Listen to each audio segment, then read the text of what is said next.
Nga basta mahalin mo lang ako ulit. Kasi hindi naman nawala yung pagmamahal ko. Sabi niya, hindi naman kita sinisisi. Kaya lang. Kaya nasira ang love life ko kasi hindi na. Hindi ko gusto ko magpangasawa. Sabi niya, ikaw na nga. Kayo na nga ni Edwin. Gusto pa kita bawiin.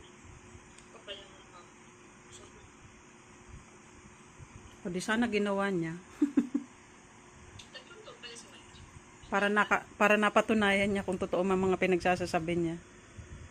Hindi mo naman na mapapaniwalaan yun kasi natapos na eh. Eh kung ginawa niya, eh di may napatunayan siya. Hindi ako